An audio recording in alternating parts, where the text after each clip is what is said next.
today we are going to continue our next lecture, that is the lecture number 3.4 of the chapter 3, that is the motion in one dimension.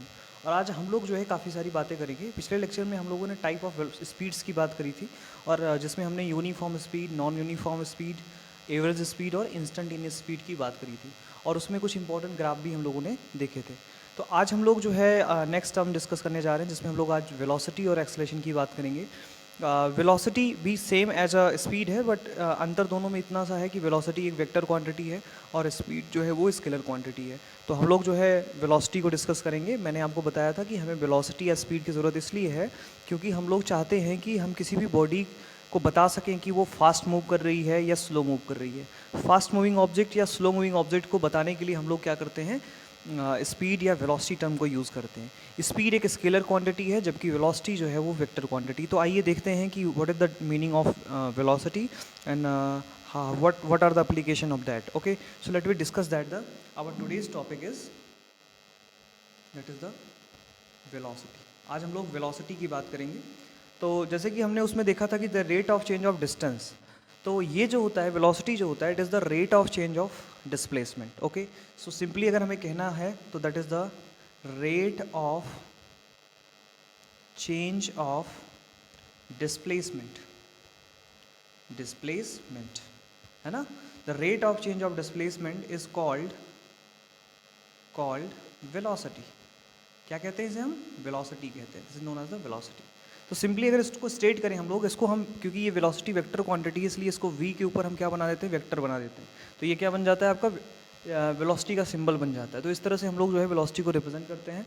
So simply अगर हम लोग कहें the rate of change of displacement is called the velocity, मतलब कितने rate के साथ time के respect में इसका डिस्प्लेसमेंट कितना हो रहा है, ये डिसाइड करेगा कि इस बॉडी की वेलोसिटी कितनी है.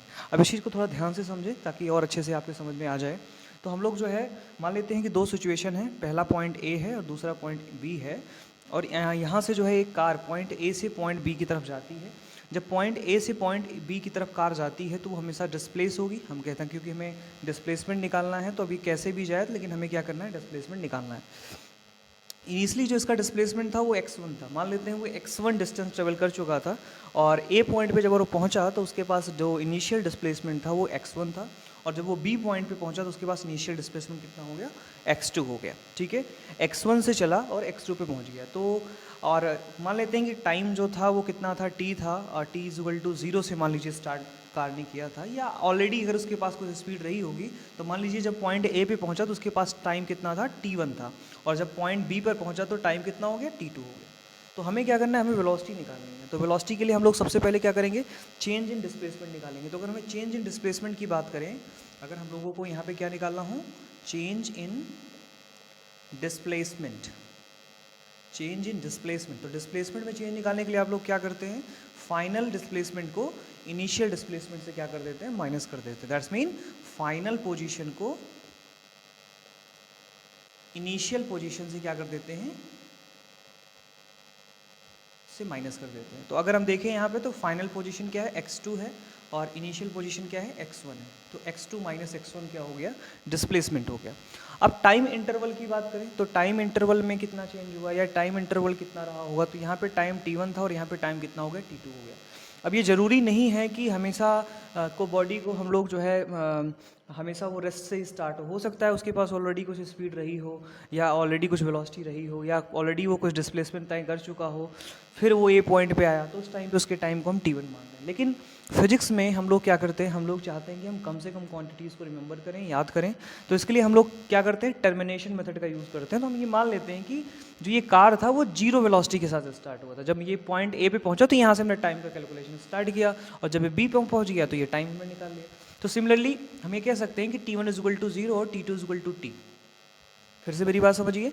इनिशियली हम लोग ये एज्यूम कर लेते हैं कि जब कार आपका पॉइंट ए पे पहुंचा होगा उस टाइम पे उसने डिस्प्लेसमेंट x1 ट्रेवल की होगी. अब मुझे यहाँ से b तक का डिस्प्लेसमेंट चाहिए, तो मैंने मान लिया कि यहाँ से यहाँ तक का जो टाइम इंटरवल था वो कितना था, t था.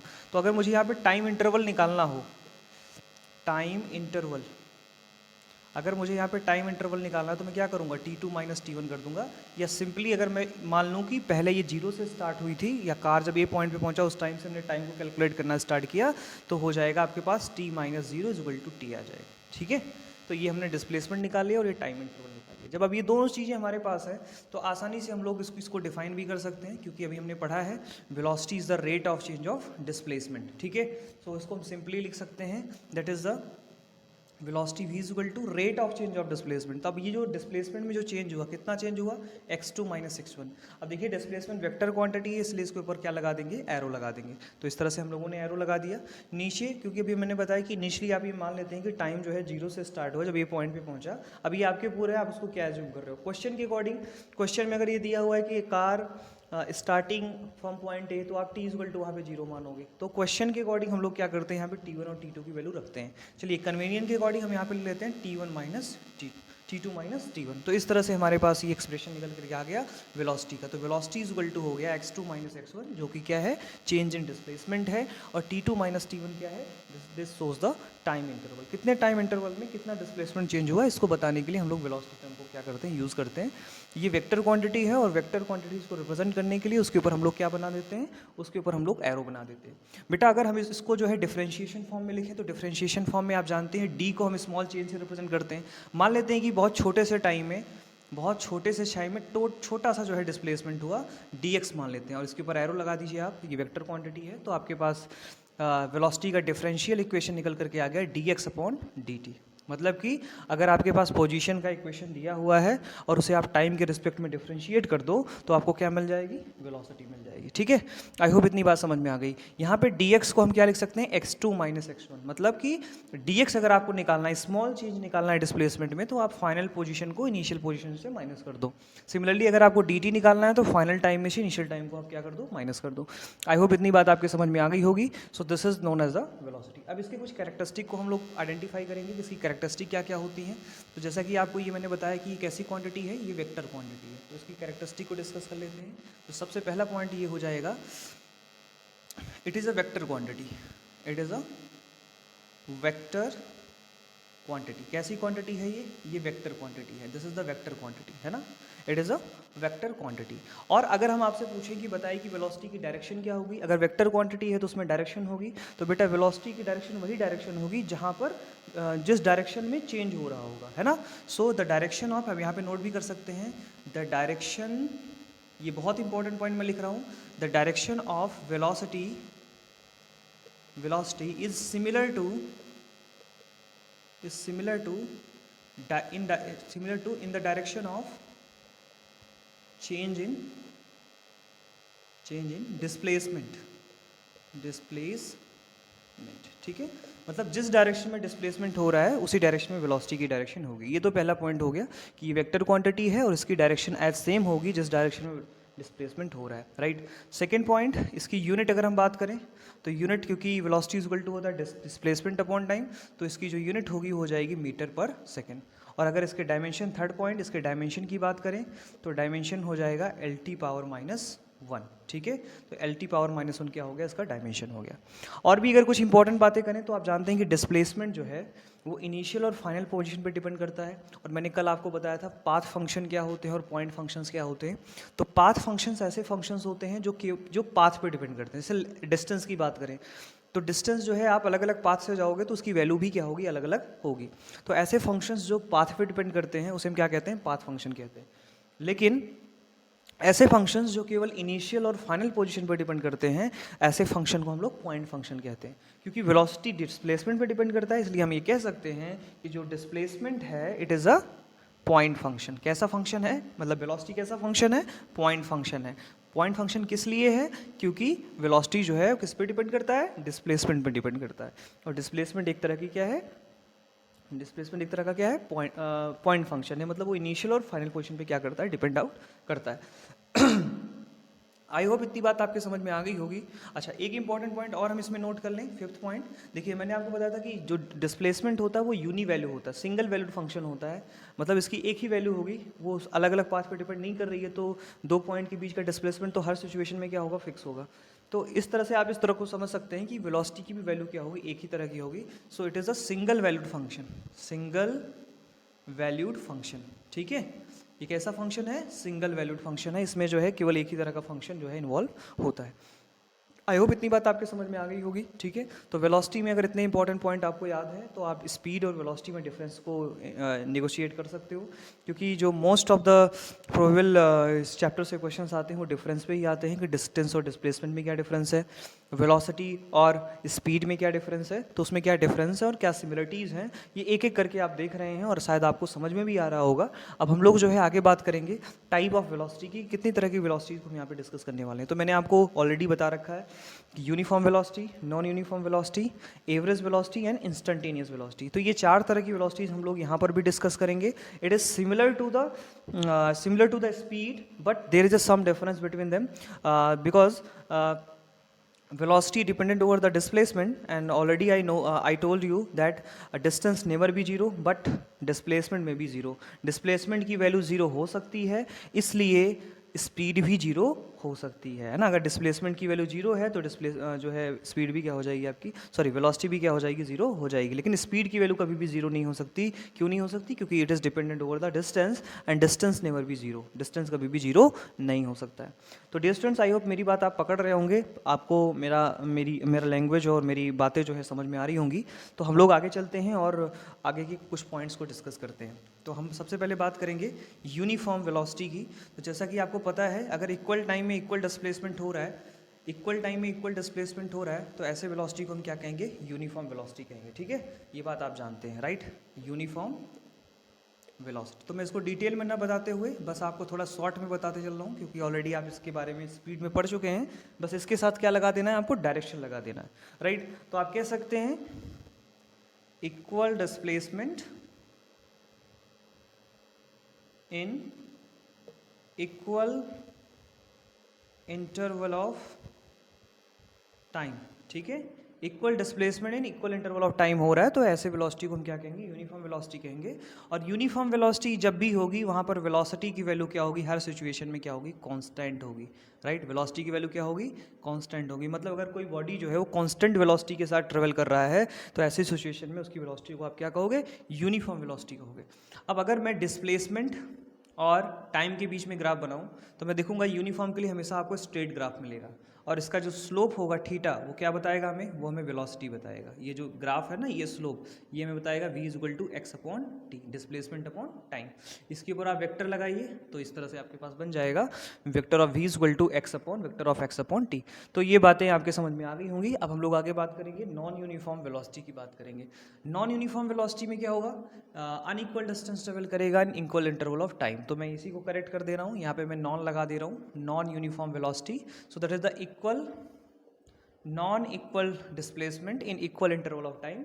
तो टाइम इक्वल है, बट हम देख रहे हैं कि उसमें जो इसका डिस्प्लेसमेंट है वो अलग अलग टाइम में अलग अलग हो रहा है। इसका मतलब इसकी वेलोसिटी जो है अलग अलग सिचुएशंस में अलग अलग वेरी करेगी। तो इस सिचुएशन में जो वेलोसिटी होगी इट इज़ वेरिएबल। क्या होगा बेटा? वेरिएबल। मतलब अलग अलग टाइम में इसकी वेलोसिटी क्या होगी? अलग अलग होगी। और मोस्ट ऑफ द केसेस में जो मोशन हो रहा है आसपास आप देख रहे हैं, वहाँ पर वेरिएबल वेलोसिटी ही होती है। अलग अलग टाइम में अलग अलग वेलोसिटीज़ होती हैं पर्टिकुलर डायरेक्शन में। तो अब अगर इसके लिए मैं ग्राफ बनाऊँ तो हो सकता है ग्राफ कुछ इस तरह से आए, ठीक है, इस तरह से कुछ ग्राफ आए। तो इस तरह के ग्राफ जो है ये किसके बीच का ग्राफ है? एक्स और टी के बीच में ग्राफ है।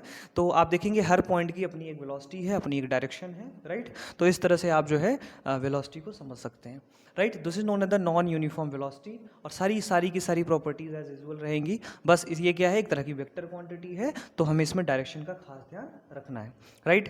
अब अगर किसी पॉइंट पे मुझे क्या करना है, बताना है कि वेलोसिटी की डायरेक्शन क्या है, तो मैं उस पर टेंजेंट ड्रॉ कर दूंगा। तो टेंजेंट की डायरेक्शन होगी एक्स टी ग्राफ में, वो हमें क्या बताएगा? डायरेक्शन ऑफ वेलोसिटी बताएगी, ठीक है। आई होप समझ में आ गई होगी। और आप जानते हैं कि टेंजेंट निकालने के लिए आपको क्या करना होता है? डिफरेंशिएट करना होता है। अगर आप किसी फंक्शन को टाइम के रिस्पेक्ट में डिफरेंशिएट कर दो, तो आपको मतलब डिस्प्लेसमेंट के फंक्शन को अगर आप टाइम के रिस्पेक्ट में डिफरेंशिएट कर दो, तो आपको क्या पता चल जाता है? आपको वेलोसिटी की डायरेक्शन और ये सारी चीज़ें पता चल जाती हैं, ठीक है। अब हम आगे बात करेंगे, और अगला जो हमारा टर्म है वो है एवरेज वेलोसिटी। क्योंकि मैंने आपको भी समझाया था, क्योंकि वेरिएबल वेलोसिटी जब होगी तो वेरिएबल वेलोसिटी में क्या होगा? वेरिएबल वेलोसिटी में क्या होगा कि लगातार वेलोसिटी चेंज हो रही है। तो अगर आपसे किसी ने पूछा कि बताइए भाई ए से बी तक जाने में, मान लीजिए डेस्टिनेशन तक जाने में आपकी नेट वेलोसिटी कितनी थी, तो आप अलग अलग नहीं बता सकते। इसलिए आपको क्या निकालना पड़ेगा? एवरेज वेलोसिटी निकालनी पड़ेगी। तो एवरेज वेलोसिटी निकालने के लिए हम लोग क्या करते हैं? एवरेज वेलोसिटी, एवरेज वेलोसिटी निकालने के लिए टोटल डिस्प्लेसमेंट, ठीक है, upon total time, total time, ठीक है, टोटल टाइम इंटरवल, यहाँ पे ध्यान रखिएगा इंटरवल है, इंटरवल मतलब टोटल डिस्प्लेसमेंट कैसे निकालोगे आप, अलग अलग जो लोकेशंस है उनका अलग अलग आप निकालिए, मतलब इनिशियल और फाइनल के बीच का डिस्प्लेसमेंट निकालिए और टोटल टाइम इंटरवल से इनिशियल और फाइनल टाइम के बीच का क्या करें आप डिवाइडेशन कर दें, तो आपको क्या मिल जाएगा, एवरेज वेलोसिटी मिल जाएगी। अच्छा, एवरेज वेलोसिटी की वैल्यू 0 भी हो सकती है, क्यों हो सकती है, क्योंकि मान लीजिए कोई कार ए पॉइंट से स्टार्ट होती है, मान लीजिए कोई कार ए पॉइंट से स्टार्ट होती है और फिर वापस ए पॉइंट पे आ जा रही है, मान लीजिए अलग अलग बीच में इसकी अलग अलग डिस्प्लेसमेंट अलग अलग टाइम में कवर कर रही है, बट जब यहाँ पे पहुँच रही है वापस फिर से अपनी पोजीशन में, तो देखिए डायरेक्शन इसकी इधर है और इसकी डायरेक्शन इधर है, तो नेट डिस्प्लेसमेंट इसका क्या है, 0 है, और अगर इसका नेट डिस्प्लेसमेंट 0 है तो जो एवरेज वेलोसिटी होगी वो क्या हो जाएगा, 0 हो जाएगा। तो एवरेज वेलोसिटी 0 हो सकती है बट एवरेज स्पीड कभी भी 0 नहीं होगी। आई होप आप मेरी बात आप समझ गए होंगे। अब हम लोग जो है आगे बात करेंगे इंस्टेंटेनियस, इंस्टेंटेनियस की बात करेंगे, that is known as the instantaneous velocity, ठीक है। इंस्टेंटेनियस वेलोसिटी का मतलब हुआ velocity at a particular time, किसी एक पर्टिकुलर टाइम पे अगर आपको वेलोसिटी बतानी है that is known as the instantaneous velocity. और इंस्टेंटेनियस वेलोसिटी को हम लिखते हैं कुछ इस तरह से, vector of v instant is equal to dx upon dt at t, right. मतलब आपको वो इसको डिफ्रेंशिएट करने के बाद जो वैल्यू आएगी उसमें t की वैल्यू क्या कर देनी है, रख देनी है। So what is the meaning of instantaneous velocity, instantaneous velocity means the velocity at a particular time, किसी एक पर्टिकुलर पॉइंट पे एक पर्टिकुलर स्पेस में आपको जो है वेलोसिटी फाइंड आउट करनी है, तो ऐसी सिचुएशन में इसे हम क्या कहेंगे, इंस्टेंटेनियस वेलोसिटी कहेंगे, ठीक है। आई होप मेरी बात आप समझ गए होंगे, राइट। अब हम क्या करेंगे, इस पर कुछ एग्जांपल्स करेंगे और जिससे कि आपको थोड़ा सा इसके बारे में ब्रीफ आइडिया हो सके। आपकी एनसीईआरटी में काफ़ी सारे एग्जांपल्स दिए हुए हैं, आप जा करके उसे सॉल्व करें। अगर आपको कोई दिक्कत आ रही है, कोई प्रॉब्लम आ रही है, तो मुझसे आप डिस्कस कर सकते हैं, आप मुझे मैसेज कर सकते हैं, I will provide you answer, ठीक है, जैसे मुझे टाइम थोड़ा मिलेगा। चलिए अब हम एक कोई क्वेश्चन लेते हैं कि मान लीजिए एक कार है, if a car displaced as x is equal to 3t square 6t plus 5, find velocity at t is equal to 6 second, ठीक है। आपको इंस्टेंटेनियस वेलोसिटी निकालनी है किस पे, 6 सेकेंड पे। आपके पास इक्वेशन दिया हुआ है x is equal to 3t square plus 6t plus 5, तो आपको पता है कि अगर हम इसको डिफरेंशिएट कर दें तो हमें वेलोसिटी मिल जाती है। तो पोजीशन के इक्वेशन को अगर डिफरेंशिएट कर दिया जाए तो हमें क्या मिल जाएगी, वेलोसिटी मिल जाएगी। तो देखिए अगर मुझे इंस्टेंटेनियस निकालना है, या आप निकाल सकते हैं velocity at 6 second, this will be equal to the dx upon dt at t is equal to 6, right. I hope मेरी बात आप समझ गए होंगे। अब क्या करना है, dx अपॉन dt की वैल्यू निकालनी है। तो dx अपॉन dt की वैल्यू निकालेंगे कैसे, तो सबसे पहले देखिए हम यहाँ निकालते हैं v instant, this will be equal to dx upon dt। चलिए स्केलर फॉर्म में लिखते हैं इसको, d अपॉन dt और x की value 3t square 6t plus 5, इस तरह से लिख दिया हमने। अब हमने क्या करना है, इसको सेपरेट करना है अलग अलग, ठीक है। तो अलग अलग सेपरेट कर लिया, d upon dt 3t square, थोड़ा प्रैक्टिस आप करोगे तो आपके समझ में आ जाएगा, d upon dt 6t plus d upon dt this will B 5। आप डिफ्रेंशिएट करिए, डिफ्रेंशिएशन के लिए मैंने एक सिंपल फॉर्मूला आपको समझाया था, d upon dx x to power n is equal to nx n-1, ये फॉर्मूला मैंने आपको बताया होगा, आपको याद होगा। तो यहाँ देखिए सभी वैल्यूज पावर में हैं तो हम इसे निकाल सकते हैं। किसी कांस्टेंट का डिफरेंशिएशन 0 तो ये वाला फैक्टर तो 0 हो जाएगा, है ना, क्योंकि वहाँ पे केवल और केवल 5 है। यहाँ पर देखो क्या होगा, यहाँ पे 3 कांस्टेंट है तो बाहर हो गया, और t स्क्वायर का हो जाएगा 2t, राइट, और ये मल्टीप्लाई में रहेगा। और यहाँ पे देखना बेटा, यहाँ पे 6 को तो बाहर कर लेंगे और t का dt के रिस्पेक्ट में करें तो 1 आएगा, तो क्या आ जाएगा 6, ठीक है। अब देखिए यहाँ पे 6t प्लस 6, ये किसकी वैल्यू आ गई, v इंस्टेंट की वैल्यू आ गई, ठीक है। अब इसमें कह रहा है कि आप 6 सेकंड पे निकालें, तो t की वैल्यू यहाँ पे क्या रख देनी है, 6 रख देनी है। तो देखो t 6 इंटू 6 प्लस 6, तो 6 6 दा 36, और 36 6 कितना हो जाएगा 42 मीटर पर सेकंड, ये वेलोसिटी की वैल्यू हो गई एट द 6 सेकंड, ठीक है। तो आई होप ये क्वेश्चन आपके समझ में आया होगा। इस तरह के बहुत सारे क्वेश्चन आपके बुक में दिए हुए हैं, तो आप वहाँ जाएं और उसे डिस्कस करें, ठीक है। आज के लेक्चर में हम लोग इतना ही डिस्कस करेंगे, कल वाले लेक्चर में हम लोग एक्सेलरेशन की बात करेंगे और रिटार्डेशन की बात करेंगे। तो इस तरह से आपके कंप्लीट पैरामीटर्स कंप्लीट हो जाएंगे। फिर इसके बाद इस चैप्टर में 2 टॉपिक और बचते हैं। पहला आपका है that is the motion under gravity. अगर ग्रेविटी के अंदर बात करें तो कौन से इक्वेशन ऑफ मोशन काम करेंगे? इक्वेशन ऑफ मोशन का derivation by the graphical method and integration method. और एक है आपका ग्राफ, जिसमें हम लोग पोजीशन टाइम ग्राफ और डिस्प्लेसमेंट पोजीशन टाइम ग्राफ कह लीजिए या उसको डिस्प्लेसमेंट टाइम ग्राफ कह लीजिए, और हम लोग वेलोसिटी टाइम ग्राफ, ये 2 ग्राफ को डिटेल में स्टडी करेंगे, जिसमें हम डिफरेंट टाइप के ग्राफ्स को डिस्कस करेंगे। और after that we come on the equation of motion, जिसको हम ग्राफिकल और इंटीग्रेशन दोनों मेथड से डराइव करेंगे। और उसके बाद जो है आपका लास्ट बच जाएगा दैट इज़ ना मोशन अंडर ग्रेविटी, है ना, जहाँ पे फ्री फॉल और थोड़ी बहुत बात करेंगे हम लोग। तो इस तरह से कुल मिला करके इस वीक में आपका ये पूरा चैप्टर कंप्लीट हो जाएगा। आज ट्यूसडे है, कल 2 लेक्चर्स और इसके होंगे, 2 या 3 लेक्चर्स और होंगे, और फ्राइडे तक हो सकता है आपका कंप्लीट हो जाए। इसके बाद सैटरडे और को मैं आपका न्यूमेरिकल और जो भी चीज़ें हैं वो करा दूंगा। तो इस तरह से इस वीक में आपका ये पूरा चैप्टर कंप्लीट हो जाएगा। तो साथ में आप लोग पढ़ते रहें, एनसीईआरटी बुक को जरूर रीड करें और उसके जो सॉल्व एग्जाम्पल हैं उसको आप जरूर सॉल्व करें। अगर आपको कोई समस्या आ रही है तो आप मुझे कंसल्ट कर सकते हैं। मेरा नंबर आप जानते ही हैं, ग्रुप में पड़ा हुआ है, आप मुझे जो है कांटेक्ट कर सकते हैं और ढेर सारी जो है चीज़ें जो भी आपको जानना है आप पूछ सकते हैं। हाँ, थोड़ा विशेष ध्यान रखेंगे टाइम का कि मतलब वर्किंग टाइम में भी आप क्या करेंगे, फ़ोन वगैरह या जो भी मैसेज वगैरह है वो